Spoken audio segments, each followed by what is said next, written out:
Hi, and welcome to Coffee with Confio. I'm William Freitas, and today's theme is what is peak performance? Today we've got Raph Freedman on the show, and Raph is a serial entrepreneur. He co-founded Peak Chocolate, which is a health and fitness chocolate. He established and co-founded 3 successful gyms called Creature Fitness, one in Bondi, one in Edgecliff, and one in Marrickville. He was previously a pro CrossFit athlete, and he also co-founded the Mind Muscle Project, which is incredibly successful with over 4 million downloads. Raph, thank you for being on the show. Thanks for having me. Excited to be in the Confio dungeon room. It's great to have you on the show. First question, mate. What is peak performance to you? Yeah, I had to think about this question, and I get a lot of inspiration, I think, from a lot of the clients that I look up to that train at the gym or we've had on the My Muscle Project show. And the consistent theme I see is that they're able to spend their days exactly as how they intended, or as close to that as possible. They're able to bring the right energy and the right mindset to those activities. And more than the people around them, I think they're moving closer towards their long-term goals on a daily basis, rather than just shuffling papers and not really moving towards where they wanted to go. Yeah, awesome. And what I love about your gym being Creature Fitness is you guys focus on small to medium business professionals who are looking to, one, grow their business, but improve their health as well. So how much do you think training really implements or really helps with their business? Yeah, well, we love working with that client because they're already kind of successful in one area of their life, and they already have the habits and the disciplines to get that success in their life. Turning up on time, working hard at things, and looking towards the long term. And then all we try and help them towards is taking that same discipline and focus and just applying it to one more area of their life. And the feedback we get is unbelievable with those people, because they're doing all the right things, but they may be getting 50-40% of the energy towards those activities that they could be if they worked on their health and fitness.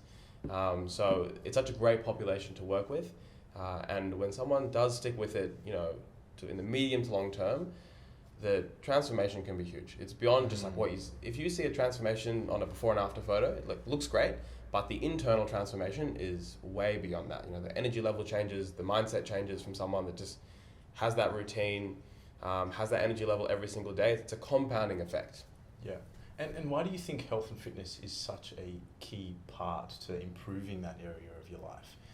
Well, health and fitness, I think, I'll talk personally, so many people that are in health and fitness was like the launching pad to almost everything good that comes in their life. And that's why I love it so much, because for a lot of people, it's, you're young, you achieved nothing in your life at a point, so you don't have that much confidence. And to start to build the confidence, one of the easiest, I think, ways to do that is to start working on your physical body. When I was younger, I was super small. I was obviously short. I still am short, unfortunately. Weights don't help. But really skinny going with that. I was like the smallest kid in school. And, when you start just like a discipline of like eating different foods, maybe people laugh at you or whatever at the beginning, but you just put it aside, you keep sticking with it. You go to the gym after school, you go to the gym before school, all of a sudden you look totally different in the mirror. Your sports has improved, and you start to just really build a confidence. Like, hey, if I can change my body, what else can I change? That's why I just love it as a launching pad, because it's such an incredible thing to start with, that you like literally look in the mirror and you're like, I'm a different person. Yeah. What else can I go out and get after? I think that's huge. I think it's the confidence, right? Being able to keep and maintain yourself confidently, but then take that into your business, and it just improves your sales, improves the way you lead. I love that particularly. But take me through your experience when you were a pro CrossFit athlete. What did you learn from that experience, and how did that impact you as a business leader and as an entrepreneur moving forward? Well, yeah, I got into CrossFit straight away. I wanted to just do the sport of it. Was competing in it, and I always liked competing, playing rugby before that. And I would say if I look back on it, it was obviously a lot of training, a lot of discipline, a lot of ups and downs. But the biggest one was, during that time period, first of all, you realize what is a sustainable workload and what is not a sustainable workload. I definitely pushed into like a super unsustainable workload. It was a type of training that actually like doesn't really support you long term in terms of being business, because it's too much. Like it's everything going into it. Yeah, right. But what you do get out of it is it's the disciplines. It's like the all over. Hey, like if you're putting in 2 sessions a day for 2 hours, you got to get to bed on time. Like your whole rest of your life has to be kind of just pretty organized and pretty routine. Otherwise, you just can't bring your best to it. If you have a chaotic weekend and like your food's not organized and you got 4 hours sleep on a Saturday and you're like dehydrated, like you just can't start a week of double day training and expect exceptional performance. You know, what you kind of need is like a restful weekend where you got to bed on time and you did your stretching and you organized your meals and you didn't get in a fight with your partner.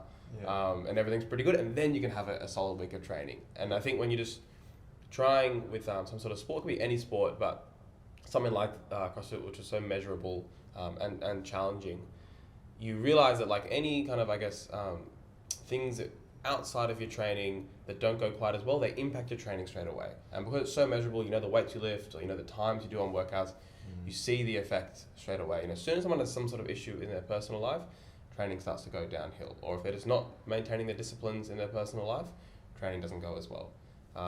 And I think you can take that into the next thing. Obviously, it is different, but I think just having like kind of an organization or handle on your personal life so you can focus on the business or focus on your training, it does carry over.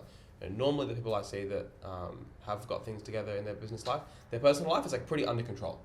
It's not chaotic. Yeah, they're not like living with 3 mates in some rent apartment and it's just shit fired everywhere. Yeah. And take me through what your routine looks like now. Obviously, you manage a whole number of businesses, but obviously having that discipline from the background of not trying to push too hard and overtrain, but making sure you utilize your training to improve your business capacity. What's your routine look like now? Well, at the moment, I don't have like a really stable routine like someone maybe that just like goes to the same job and works the same hours every day, because I'm like going different places. Some days we're recording, some days I'm working in the gym. All different things like that. But what I do love to have is just a few things that stay the same. Nutrition is a huge part of it for me. I just can't start the week with no idea what I'm going to be eating during the week, because consistent eating of the right amounts does fuel your energy for the day. And if you just like one day get a sausage sandwich to start your day and then one day you don't eat until 2, you're just not going to have the right energy and consistency that you could. So like all my meals and everything is kind of in advance. I know what I'm pretty much going to eat for the whole week, always going into the week. Like my hydration and my supplements, first thing in the morning, the first half an hour is always the same, getting that sort of stuff in. And then same thing in the evening. So like stretching, supplements I have before bed always stays the same. So I would say it's really around like kind of the hydration and nutrition and really sleep part. I try and keep like exactly the same as much as I possibly can on a week to week basis. And then, if my work routine changes, it's fine, because I think the energy levels and kind of the mindset can stay pretty consistent if I've got the nutrition and the sleep and the hydration aspects down really consistently. Right. And do you have any sort of tools that you use to manage your time more effectively? Like, you're running 3 successful ventures, right? And we were probably a little bit humble earlier, like your gym, being Creature Fitness, is one of the top 10 boutique gyms in the country. So how do you manage all of that and do it successfully? Well, it's definitely a work in progress. I think you realize pretty quickly when you're doing it, it can get out of control pretty quick, or you can just like get a bit fuzzy with your focus on it. I think a few good disciplines really make a big difference. I think the ones I mentioned earlier, I'd say then like beyond that is I always schedule in all my physical training in advance. That's like one of the first things that goes when you get busy. It's like, cool, no, I don't have time for that, but that's all in the schedule before the week starts. And then everything beyond that also goes in the schedule after that. So try and have the whole week scheduled before it starts, starting off with the training and what I think is the most important stuff, then all the business stuff. But at some point, you've also just got to let go of control of a number of things. Like, with the chocolate business, I was like, didn't have the time to work on it all day, so we had to let go of control, got like a distributor that does most of the work for it. And if you try to do it all yourself, it's never going to go as well. Yeah, right. So you do outsource a lot of that work? Yeah, outsource a lot of it. Same thing with the gyms, in the beginning, Lockie and I were coaching every single class. But you realize, hey, there's people that are like really passionate about coaching, can do just as good a job as you. And now they coach the classes for it. So, you're able to keep growing it if you can keep finding people that are excited to do different roles in the business. If you try and do every single role, then we wouldn't be here for the interview. Yeah. I guess the biggest challenge is finding great people, right? And I think that's something, having worked with you and your businesses, you've got some great people in your ventures. What's the key there? What do you look for? Do you hire on attitude? Do you hire on skill? Because obviously there'd be a broad range of individuals who could potentially do personal training or coaching, whatever it might be. Yeah, definitely the latter. The attitude one is a huge one because the skill one you can train. Attitude, we don't have time to train. Maybe you can, but probably too long. Yeah. And one thing we have found really good, and I think you're doing it right now, but having some sort of media or like podcast that you put out makes a huge difference. A lot of the people we get come through the podcast, but what you'll particularly find is that, you know, sometimes they'll come and they'll be like, hey, I've listened to like 10, 20, 30 episodes. I'm like, really would love to come and work with you guys at the gym or whatever. Yeah, great. And that's a great fit because someone's like, oh, I feel like I already know you guys. Like I already know your sense of humor and I kind of already know like your ideas about health and fitness. I listened to like 20 hours with you and I think we could really get along and you almost feel like friends with the person.